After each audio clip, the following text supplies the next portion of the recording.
Hey everybody, it's Ed and the future is now. And the future is the future? Okay, that's not making sense. Well, it is because that's what we're driving now. Okay, that's the name of the car. Future. Apropos, right? So I wanted to make a top 10 pros list after driving the car for 1 week. Okay, to give you guys an idea of basically my first impressions of the car in general. Starting with number 10, touchscreen. Okay, you wouldn't figure the touchscreen would be number 10, but it is. I mean, it's a great feel, no errors, no lag, no delay. It works great. I don't feel like I'm touching stuff. I have to hit things multiple times or doesn't respond. It's very responsive. It works fantastic. I had zero issues. You know, I love that touchscreen. And I don't even know, I don't really have anything to say about it. I mean, to get into the touchscreen besides that. I just feel like, I mean, it's a good size. I mean, it's basically the only thing in the front. So, I mean, that is the car. That's what you're dealing with. And it's super sophisticated. There's so many features on it. And it works. It works great. Yeah, you got to reach for some things sometimes on it. So, and you don't want to be kind of looking away from the road too much, you know, looking at the touchscreen. So that's kind of maybe a little bit of an issue there. Number 9, the sound system. It's great. I mean, I love it. It's got great sound, great speakers, and it's full adjustability. I mean, you can definitely put the sound anywhere you want and have it feel the sound. And there's a bunch of different things you can do on the touchscreen to manipulate the sound, okay, and where it's coming from and everything. So I definitely like that. My son was actually toying around with that more, and he was way more impressed with the sound system than I was. But I mean, he's more into music and stuff at the moment anyway. So, but I think that's a good bonus that it does have. I mean, I'm sure it eats a lot of the battery if you're blasting it, but I really don't know. I'm going to have to run some drills on that to see if, you know, that pulls down a lot of the battery. So number 8, sound or lack of sound inside the cabin. Okay, there's great seals on the doors and the windows and everything, and it actually kind of spooky, you know, meaning, you know, it basically it's you don't hear the road noise as much, so it's you got a different feel than some cars that you can hear kind of the outside traffic, so you kind of know when cars are creeping up on you or on what side, and you kind of hear what's going on more. In this car, you don't really hear that outside road noise too much, so you have to visually be paying a little bit more attention when it comes to that. But as far as the seals, you know, I mean, the doors seal really tight, so you actually have to shut the doors pretty firm. I mean, you don't have to slam them, but you got to shut them pretty firm. And, you know, I was talking to a buddy of mine. He said you want that because that's what's going to give you that, you know, quality inside cabin, you know, seal to it. So number 7, interior space. Okay, well, this car has way more space than my old BMW i3 that we, you know, turned in. And it doesn't have the stupid suicide doors, which makes it a pain in the ass to get people in and out. It's just kind of a nightmare. But this car has 4 doors. You know, you don't have to worry about all that. And space is fine. And the back seats are decent. It's not going to be as big as the Y, obviously. The Y has a lot more interior space. But still, it has plenty of space. I was really kind of impressed with it. And obviously, it's an electric, so it doesn't have all the components, you know, in the way, you know, when it comes to the combustion, you know, engine. So number 6, speed and acceleration. Wow. Okay, it's literally 20% faster than my Lotus. Okay, my Lotus was fast. 0 to 60, 3.9 seconds.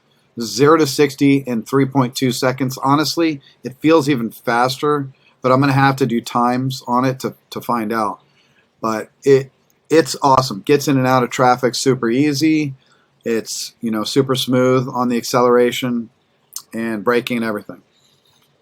So the one thing you got to consider, and this is something I was thinking about, and when it comes to the speed and acceleration, especially the acceleration, 0 to 60, it actually takes less time to get to your destinations. Like if you have a 15-minute drive, In this car, it's more like 13 minutes. Okay, and you're always, because you're going 0 to 60 quicker every time, you're shaving a couple minutes. Okay, so it's pretty crazy. So do the math. Okay, if you do the math and you take 2 minutes, okay, and let's say you have, 4 trips a day or something, and that's eight minutes per day.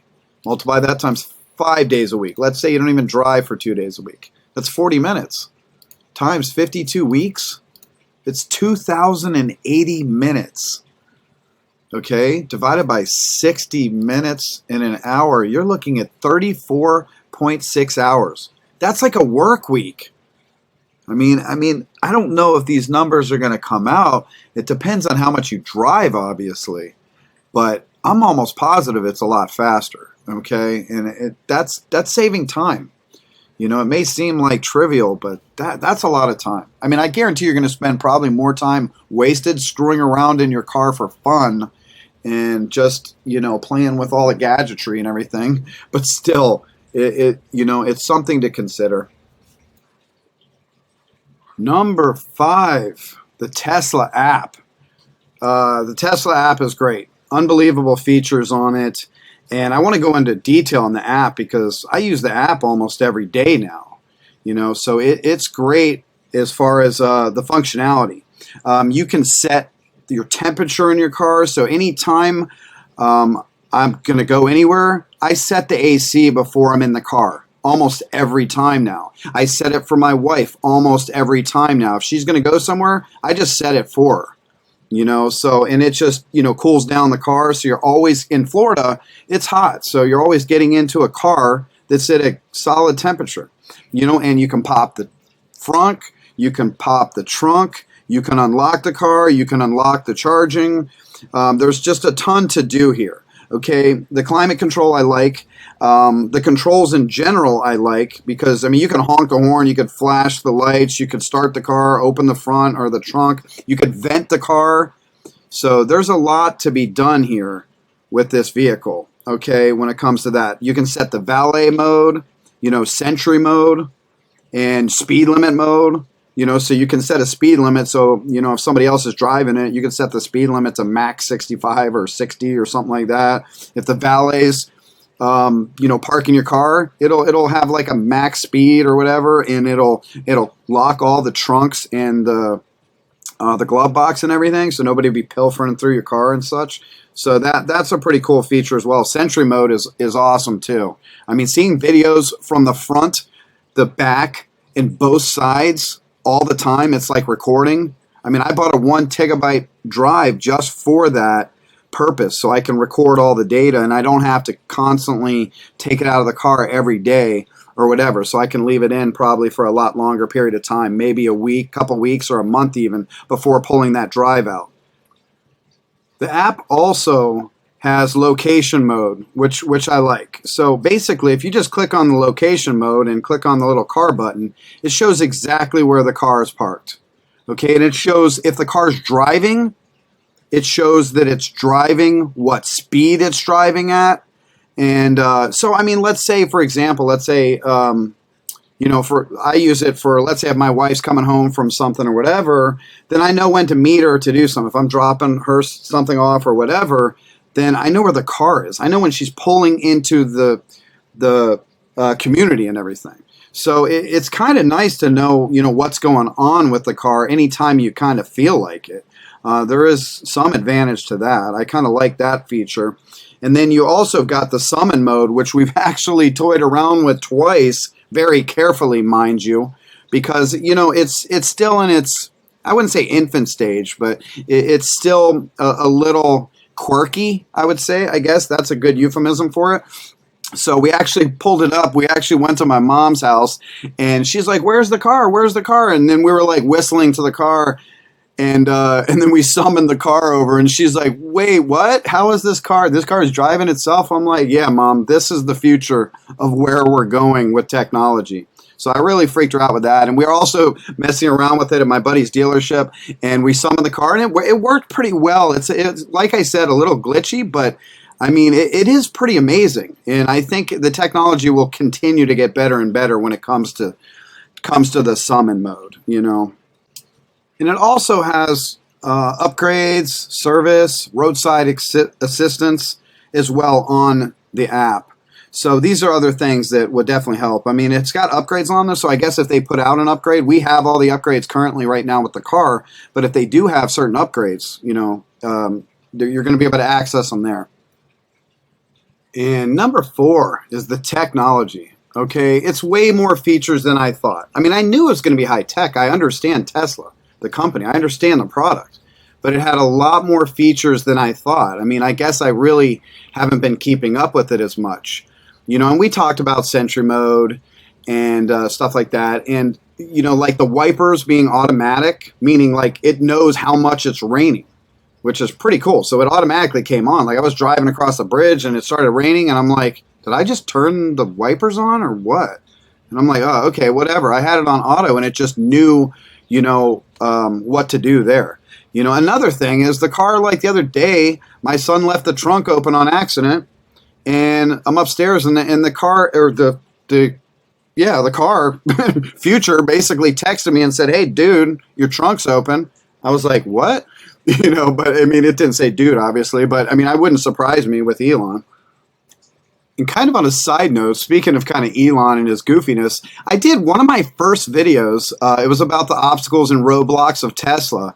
And I was doing a quote from Back to the Future, you know, where we're going, we don't need roads, right? Well, I got, basically, I hit a button on my phone with the Tesla app, and it popped up the screen and gave me this funny default message. Big surprise, it was an actual Back to the Future reference about the time circuits. So it was like, oh my God, really? This was a year ago that I posted one of that first videos on that, and that's just too funny. And then I just saw it on the car. I was like practically laughing. I was like, is that? I was like, I didn't know what it was at first. And I was like, that's pretty Elon right there. Number 3, you know, this is one of my favorites. The FSD, or full self-driving and autopilot, okay? I mean, to me, I was thinking about this, and one of my first computers cost like $6,000, and it was a total piece of crap compared to the computers of today. This FSD cost $8,000, and it's super worth it, okay? With Autopilot FSD, it's unbelievable. Okay, it definitely is really solid. I mean, I've already practiced it a few times on the highway. You know, it's got city street stuff. You know, obviously the street lights, the stop signs, the cones. You know, the turn lanes. It literally is super strong. And this is, you know, one of my favorite features. Obviously, safety wise, this is the future. Okay, this is where we're going. You know, it's going to be safer, and I can see why it's already 5 or 6 times safer now.